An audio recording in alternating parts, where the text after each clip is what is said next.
Are you gonna go? Whenever the like hammer just like goes away, she's like, ugh. She like lets one out. She's like, yeah, baby. Hello, everybody, and welcome to another episode of Timey-Wimey Talks with your girls, with your Sonic sisters. I'm Tiara. I'm Alyssa. And welcome to our little talkity talk. It's our little talk show. If you like Doctor Who, if you like listening to us, if you like listening to women rant about things that they have no business speaking of, like everything in life. Of course. I'm just waiting for the second revolution where we no longer have to speak. Exactly. Honestly. No, I'm just kidding. Like the good old days where I just didn't have to make choices, okay? It's a lot easier that way. But now that we have a choice, we decided to share our wisdom with you about Doctor Who. And if you haven't been here before, it's a pretty cool spot. It's a cool So place. hit that like button, hit that subscribe, hit the notification bell, leave a comment if you want to talk to us. Because we want to talk to you, we want to hear from you. Timey-Wimey to us. Timey-Wimey to us, as Jason Derulo famously said. Mm-hmm. And we just, for the dots aren't connecting fully quite yet. I liked this episode. I think there was a lot revealed, which I might not be smart enough to understand. But we have like things we have like to say. 3 different theories on the episode. Not so much talking about. Sorry, we just jumped up and down a bunch, so also I'm a little out of breath.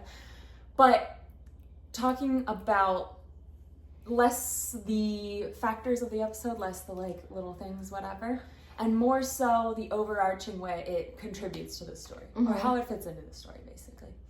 The episode that we watched is sound and of the music. engine, right? Yeah, the sound and the engine. The sound and the engine. Season 2, episode 5.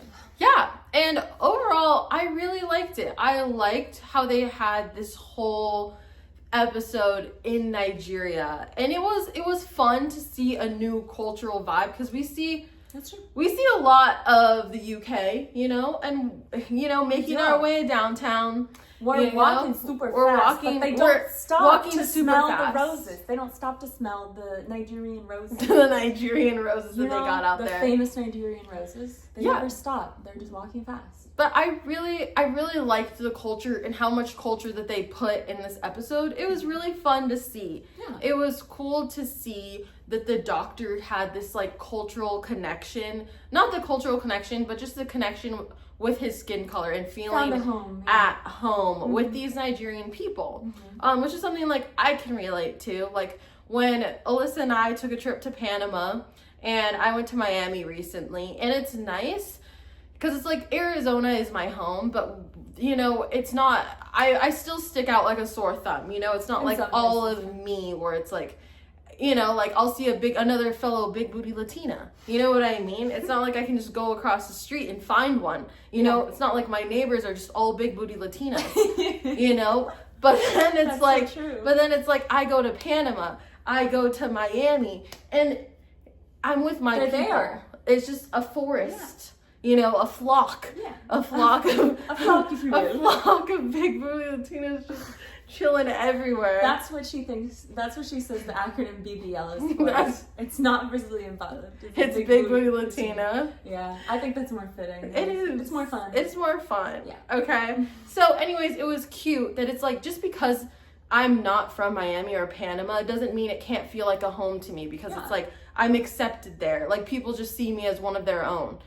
I know. I constantly think about, people are very nice to me generally, and I'm a nice person, but I think about, like, just conversely, if I were a man, or if I were, I don't know, like, I had like gigantic like feet or something. If I was like, if something physical about me was different or were different, if maybe I had a darker skin tone or whatever, like just if I had a giant schlong, people would be really intimidated by that.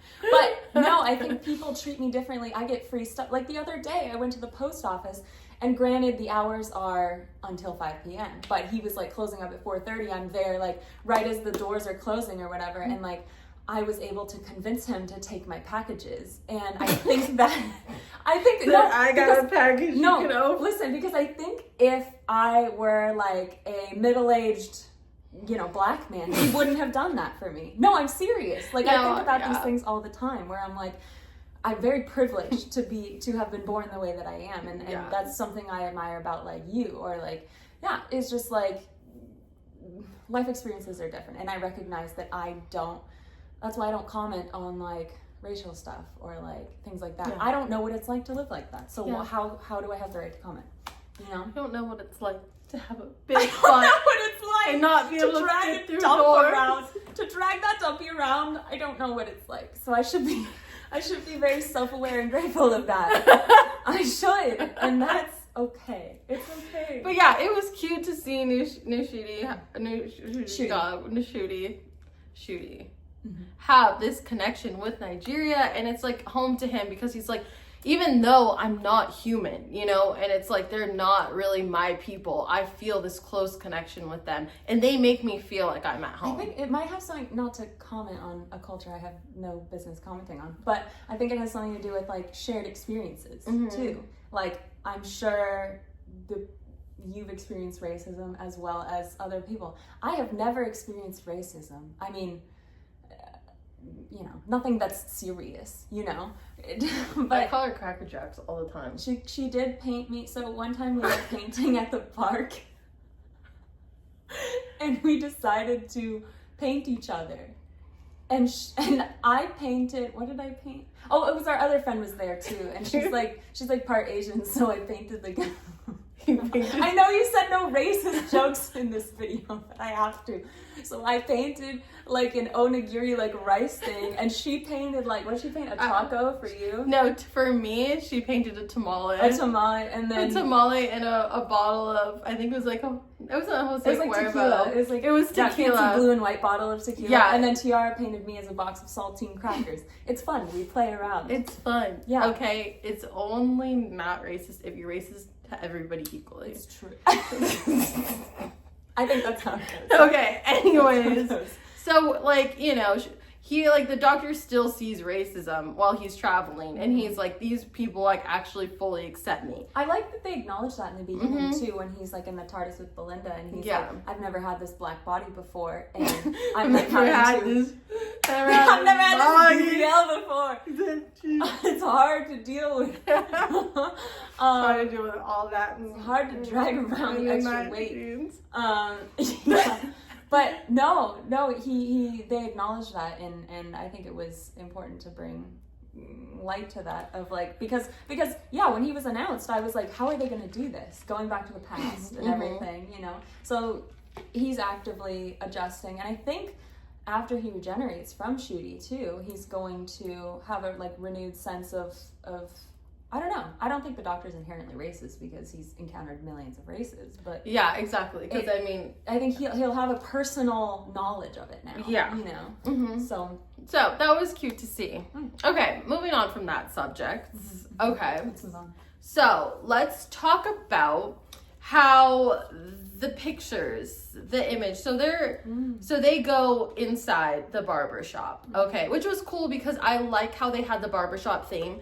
Because normally for guys, and especially for Africans, like, I've noticed, like, I've heard them talk about how, like, the barbershop is, like, their home, like, where the guys, like, shoot the shit, you know what I mean? They just, like, talk to each other, and they're like... Have you guys seen Coming to America? Swipe up if you have. Leave a comment. Swipe up. That's a good movie. So I like how they had it in a barbershop, because that's where you, like, tell stories, even for girls. Like, you just yap to your hairdresser about, like, what's going on in your life, and they know your whole life story. So I love how they had the theme of it in a barbershop to tell these stories. Like, it was very fitting.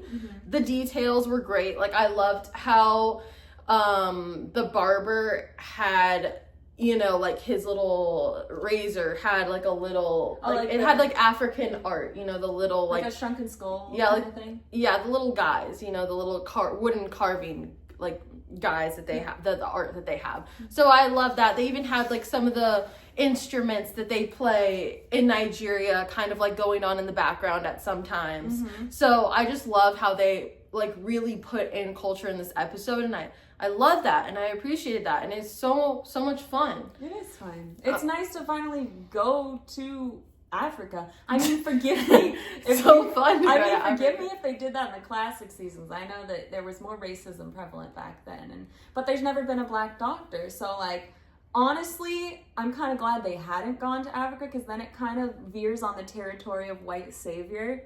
And that would probably not be in really good taste, but they could do it, so they did do it. Yeah, no, and they did it beautifully. They did it wonderfully. So I thought that was really touching on the culture. It was like really nice to see, and them like Plank bowing to her at the end to show their respects. Yeah, that was really cool. Yeah, like we got to dive into another culture. And it was beautifully done. So I really appreciated that they did that, like the way they did it. It was perfect. Yeah, and yes, you started talking about the images. And okay, so yeah, go ahead. Oh, so this is like one of the biggest things for us with this episode, because like number one, it starts the intro with the barbershop walls still being there. So it's like, are they again calling it back to this is a story? Like how the in Lux, when the fans were watching the doctor and his adventure or whatever. Like, again, this is a story. And I went back and I rewatched all the episodes, except for the first special with the Neep. You guys can figure out why, because it's just not worth it. Because it's a dumb episode. It's not worth it. And I watched all the other ones though, and it kind of, I don't know, I have this really strong feeling. I'm now agreeing with the people on the internet. Conrad is not Roger Ap William, and my previous ideas, they're out the window, out the proverbial window and the literal window, as we've seen here. But it kind of highlights of that it is a story, and also the fact of why were the doctor's images clear and the other people's were not. And also the barber, like the powerful, the one who served the gods, the one that took over. Abby's images were Abby's images clear? They were not clear. No. Okay, so the only two people's images that were clear were the doctor's and the barber, which was very interesting. It is. Why those two images were like, oh, it was like a movie, and it was and they even said it was like surprising to them, you know. And Mrs. Flood was there too. Yeah, and Mrs. Flood was there too. So we're like, what are you doing in here, Missy? What are you doing, lady? Also, we noticed that this story isn't his own story. Like, how did he even get this story? Why is it so clear if he wasn't there? Like, I could see Belinda telling it to him, but also then it wouldn't be in that detail. Like, Mrs. Flood showing up. Like, she wouldn't have mentioned Mrs. Flood coming in. Like, if she were to relay the story to the doctor, she wouldn't have mentioned Mrs. Flood came in for her morning medication or whatever. Like, that just doesn't, like, so leading into that, Tiara has an idea of who the doctor actually is, and I have an idea of who Mrs. Flood is. And we kind of both have an idea of who Mrs. Flood is. So I'll talk about what I think. So May 24th, was it the 24th or 25th? Yeah. Whatever day. The day that Mrs. Flood says that the story ends. Like I said before, I went and rewatched all the episodes. In The Legend of Ruby Sunday, when she's disappearing into dust with Cherry, Ruby's grandmother, she says, "I'm sorry it has to end this way. I had such plans." To me, indicating that maybe she's not the one controlling these stories. Maybe she's just in them. Maybe like how we kind of like, we compiled our thoughts and we were like, oh, maybe she is like the barber and she's a servant of the gods, which also leads into Tiara's theory, but also mine, in that maybe on this day, May 24th, May 25th, that whole thing where they like had the glitch when Belinda's coming off in the spaceship and then the doctor's in the TARDIS and he like does this. Maybe it split off into a parallel universe, and these stories, they're feeding something. Maybe they're feeding Mrs. Flood, maybe they're feeding the doctor, whatever. But I think that maybe it's a parallel universe where the events have already happened in the real world, and Mrs. Flood is like inserting herself in these stories, making them happen, so that, you know, either she gains power for a god, or she is a god and just needs the stories to feed her or something. And what was your idea on who the Doctor actually is? So this whole thing is like, the whole theme of this episode is like, the gods can only live if stories are being told about them, because the more people believe in them, the stronger their power kind of grows. So it was interesting to me that the only stories that were clear were the Doctor's and this other guy and the barber's story, which could possibly mean that the Doctor could be somewhat of a god, which is why he's so powerful, because he's inputted himself in so many people's stories. Maybe he gained and all throughout the universe, you know, because we can see like maybe he became a god, because like obviously that guy was immortal before. Like, you can be immortal and then become a god. Yeah. And it could be like throughout all these people worshiping you that you can eventually become a god, or if the Doctor is a god and he's super powerful, because so many people, he's inserted himself in so many lives. Mm-hmm. So, and I don't know. Mrs. Flood is his barber, is the one who's telling the stories, gaining his power, feeding him. Either that, or maybe it is a parallel universe, and maybe this is the parallel universe where all the gods live, and that's why all the episodes have been with gods. But with this one, you pointed out that there wasn't really technically like a god. You know? Like, we had the god of music, we had the god of She light, was a god. She was like the son of a god. Abby was the son. Abby was the daughter of a god. Yeah. So there was some episodes. And she did confirm she was a god at the end. I forgot about that. Yeah, there was. I just was saying there was some episodes where we didn't have a god in it. Mm-hmm. You know, like we see like in Boom. Also the one that we like with the deaf girl. Oh, that one. Oh, that one does have a god. We don't know. That's unconfirmed. We don't know who that is. We don't know. I mean, yeah, I don't know. Yeah, we don't know for sure. There's a lot to think about, and that's why we've recorded. This is the third time. Yeah, we've tried to record this. We watched the episode twice because I was sitting here very deeply dissatisfied. I was like, I guess we can film it. Like, I don't know, whatever. I had nothing to say. I was like, what? Like, I don't know. I liked the episode, but I didn't have the brain blast like we said before. I just didn't understand anything. She liked that really episode, but I think it was like too much information to try to connect in. Mm-hmm. And the story as a whole, if you just look at the story without trying to think about how it connects within everything, is a great story. Like, I genuinely loved this episode. Like, it was so fun. It was a great mix of culture. An amazing storyline. Oh yeah, for sure. One thing I want to highlight. The storyline was great. I loved the villain and the way that he is. Mm-hmm. I just felt like it was really unique in that he was a human. He became more immortal, whatever he became, God something, I don't know. And at the end, you know, he changed his ways. He decided to go back to that humanhood or whatever. His mind was changed by the dog. I feel like we don't see that too much. And also at the end, where you can really see the culture and the friendliness of the place that they're in, because they forgive him.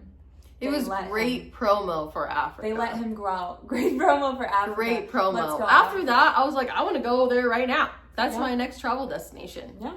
No, it'll be mad promo. Yeah. Speaking of which, I don't think I talked about this properly in another episode, but there are clothes that are being donated to Africa, millions and millions of pounds of clothes. They don't need them, but we pass it off by saying, oh, you know, people in Africa, they don't have that much stuff. But the problem is happening to where with our fast fashion, everything is getting shipped over there to not be our problem anymore, but it's creating disease and garbage piles. The beaches are littered everywhere. So I'm going to link a donation link. I did that for the pangolins, and I want to do that for Africa too, because that's I love that. Messed up. And what is it, donation for the cleanup?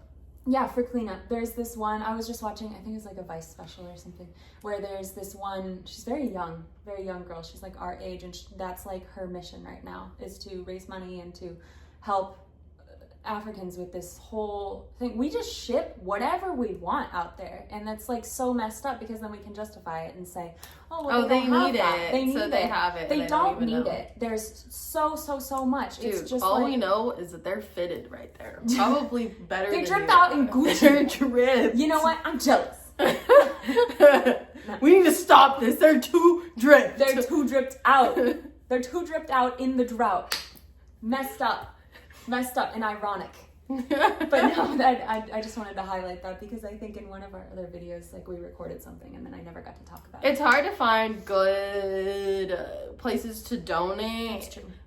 That like aren't impactful to the community, because there's a lot of like, even like donating food. They've like, because I'm a global politics major, so we did a lot of global politics and how like donation can actually hurt countries. Mm-hmm. It's like, okay, you donate all this food to a country, then the people that get grow the food, they're not getting the income, because the people, you just donated a bunch of food. Or mission trips, like you're like, oh, that's so good, I should go on a mission trip, and then you're building schools. They're like, oh, I'm gonna be so cute and build a school for like a kid in Africa.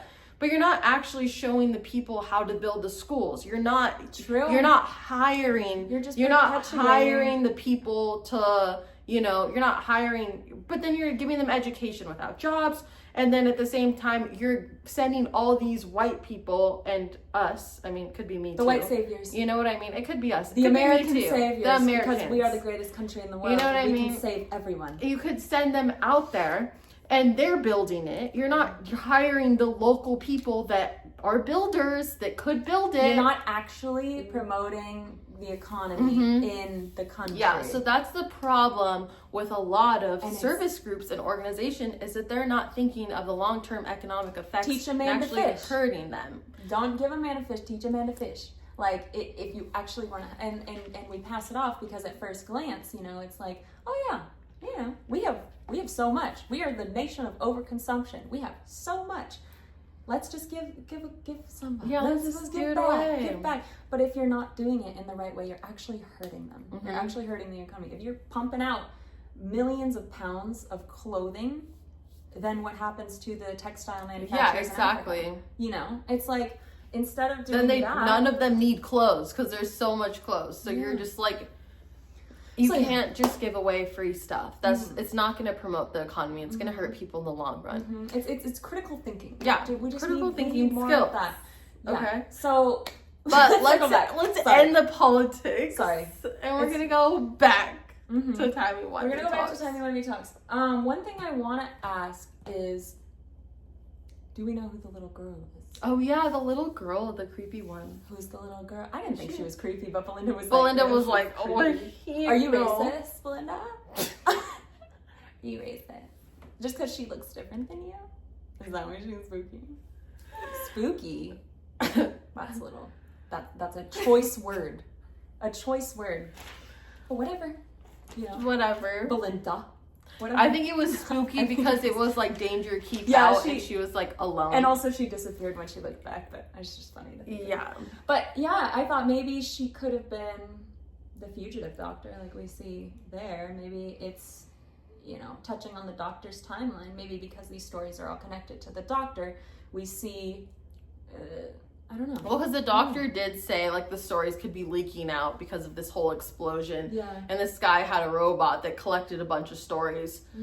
But it wasn't even, like, during the explosion. So, like, his theory didn't even, like, really make sense. Let us know what you guys think. About who was the little girl? Who was the little girl? We don't know. Who is she? What she be doing out there by herself? Doing? Yes. Who's her mama? By herself? Why do people not watching her? Does she have a mama? Does she have a mama? Does she even have one? Who knows? But, yeah, one thing that the fugitive doctor did say was that, I believe this is that's her name, the fugitive doctor. Please correct me if I'm wrong. But she said, I was busy in a different story that might end one day, when she was talking to the doctor. That was important. When she was talking to Abby. Abina? Abby, yeah, you're right. Yeah. She was talking to her. She said it was I was busy in a different story that might end one day. Number one, I did like that in terms of like standing up for themselves. The doctor was in that, instead of just being like, I'm so sorry I left you. Yeah. It's like, well, girl, I got bigger problems. You know, I got shit to deal with, okay? So I kind of liked that characteristic of the doctor. But I don't know, what do you think that means? It was interesting that they say story, because they say like story like a lot, you know. It's just like and we did say that it says like might end one day, and we know the story is gonna end on May. It probably got talked about and we just like didn't. May 24th, 25th, whatever that date was. That I think it was the 24th. But yeah, so we know the story is gonna end. So I was like, oh, are they like basically saying that? Mm-hmm. Also, it's the 24th. Okay, the 24th. It's confirmed. It's confirmed. Also, the Hemingway reference, I wanted Alyssa to share Hemingway's actual 6-word story, because I thought it was fun. Yeah, it's not that fun, but I mean, it's actually really depressing. And I was like, do you want to know what Hemingway's actual 6-word story is? So for those of you who don't know, Hemingway's actual 6-word story is for sale, baby shoes, never worn. Think about that for a second. I've known that for like 10 years now, and it's always haunted me. I'm like, to tell that big of a story in just 6 words. In just 6 words is crazy. Yeah. What would your 6-word story be? Dude, I don't know. Live fast, eat ass, die hard. Exactly. I think that's Gen Z's mantra. That's Gen Z's mantra for sure. Exactly. So unserious. Mine would be like watch TV, eat candy, not candy, go to sleep. Yeah. Mine would go be sleep, live, laugh, love. Live, laugh, love. It is good. Wow. You think that's really good, huh? That was so good. You are Hemingway. I am. You're the modern Hemingway, for sure. Many people have said that. Many people have told me that. This is my working theory right now. It's a parallel universe that Mrs. Flood kind of created. She's not a big player or anything. She's just kind of there, inserting herself. I don't know if it's power to feed the god doctor, or if maybe she's serving a bigger purpose. Maybe she's a god, or maybe she's serving a different god that has something to do with the doctor, something to do with Belinda and Ruby. Well, she moves in next door to both of them, so I don't think she's actually creating the stories. Like, people say she's like the god of stories. I don't think she's actually creating them. I think that somehow, after this episode, I don't think that at all. Somehow she's just a small player in them. And I also found out by rewatching the episodes that the toy maker's not alive. It's the gold tooth is the master that he locked away. It's amazing the things that you learn or you pick up on like the second time you watch it, which is why we watched this one a second time. Because we had to rewatch it a second time because we're like, thoroughly confused actually. We're like, okay, we need to like actually digest everything that happened in this. We need to actually know what we're talking about because we were kind of a mess. Sometimes we're a mess. Sometimes we are. Sometimes we're a hot mess. That's the beauty of Timey-Wimey Talks. It gets a bit timey-wimey in here, you know? So I think that as of right now, what we are watching is not the Doctor's actual universe. What we're watching is the television, recreation, musical theater thing that Mrs. Flood has got going on. Because, like, what we noticed is that the TV in Lux, there's he sees his fans. Yeah. And they were supposed to die because they're not real. But then we see them not die. They're alive at the end. They're alive at the end. Why is that? Why is that? And why is Mrs. Flood in all these stories? It's like, it's almost like they're almost not real, you know? Yeah. And then the fact that she knows everything that's going to happen, and she's like, oh yeah, that's what happened, or whatever. Yeah. You know, so kind of like almost like she's watching it from an outside. And I think that she partially doesn't really have control over what happens because in The Legend of Ruby Sunday, she disappears into dust with Cherry on the bed, says, sorry, it ends this way. I had such plans. I can't remember if I said that earlier, but I'll reiterate it. It's important. And so she's not a main character. The Doctor's the main character, just like how we watch on the TV. And maybe it's the god of realities that she's feeding because she created a separate reality. Just like how the barber, created the books and created the stories for all the gods to give them their power. She's the actual... The reason why the separate reality thing can kind of make sense is because we see in Ruby when we meet Belinda's, the girl. Where was in Boom? What is the girl? Mundy. Yeah. When we met Mundy in Boom, it's like they're a separate person, but they're also the same. So it's like the same characters are still in the same story, but it's just another universe where they relate, but they also don't relate. And in the first, episode when the doctor does a DNA match on Belinda without her permission, noted, he says that I met your descendant from like thousands of years in the future or whatever. I think he said I might have met your descendant because you guys looked insane. He did say it. I think he said that like she could be your descendant or whatever because you guys look exactly the same. Like I could have met your great blah blah blah blah. I don't think he necessarily said that was her descendant. Well, I mean, technically in the episode he did because I rewatched it, but you're right, like he kind of alluded, like later he was like, it's kind of like a perfect DNA match, like it was just like, I don't know. So he doesn't even know who Belinda is, but that's taking a sideline for now, I guess. But yeah, like it's, I think you're right. It's like that character is the same character just from maybe the parallel reality, maybe they slipped up because in Boom, there's no musical. And in this episode, there's no musical. So maybe some of the worlds they travel to is like the real world? I don't know. But these are all things that we can think about. And now that we've got a little more, we're getting like tiny pieces of the puzzle. We're getting tiny wimey pieces. Tiny wimey pieces to build our little timey-wimey puzzle. But and also mentioning one of our commenters, Lori, last video, she commented that the Mrs. Flood is going to revive the master using the Toymaker's gold tooth and put it in Conrad or whatever. And I feel like that's a very valid theory, so I want to shout you out. So I feel like Conrad has something to do with the story overall because there's no reason that Mrs. Flood would have taken him out of the prison. That's the thing, is I was like also kind of grasping at, in last episode where I was like, oh, Conrad is Roger App William, right? And so I was thinking that they're the same person, but what if they're just like the same character role in the story that like she's telling or something? I don't know. It's a lot to think about. It is a lot to think about. It's fun because we get to ponder. We're not getting all the answers. Like we're not supposed to have all the answers right now. Yeah. Hopefully it's going to tie together at the end and we're going to be like it's going to be fireworks. Like it's going to be like no, for real. Like all the bombs are just going to be hitting. It's gonna be like oh. Be like That's We're going to be like the doctor's a god. Mrs. Flood is the master. Mrs. Flood is this. Who knows? Yeah. Who knows? Oh, and Ruby's grandmother Cherry is the super villain. What if Mrs. Flood took the tooth and became the master or something? I don't know. Because she was there before, so I don't even know. But she's also in so many parallel. The interesting thing is that the gold tooth, they had their whole battle, right? At the top of the unit tower. All the way up there.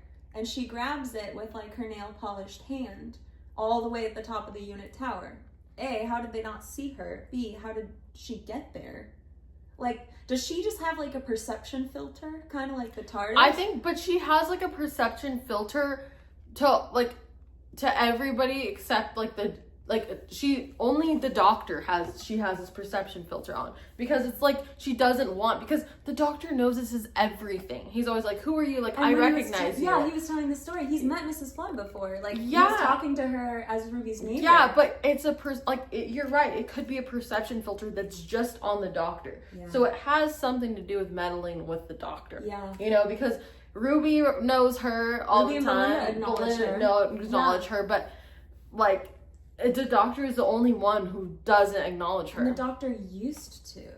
He used to. He said hi to her But you're right. But he doesn't recognize her. Yeah. Like, be like, oh, that's blah, blah, blah, blah. I met you from somewhere. And he remembers everybody. And you know what's crazy is originally when we first see Mrs. Flood, I didn't think that she was, like, in rewatching the episodes recently, I didn't think that she had become Mrs. Flood yet, you know? Because she never looks into the camera or breaks the fourth wall, like, in these first few episodes. I feel like something happened to her along the way to where she became this icon, kind of like Susan Twist, and how Sutek was dropping Susan Twist everywhere, you know, until she became Triad Technology Susan Twist in 2024, whatever year it was.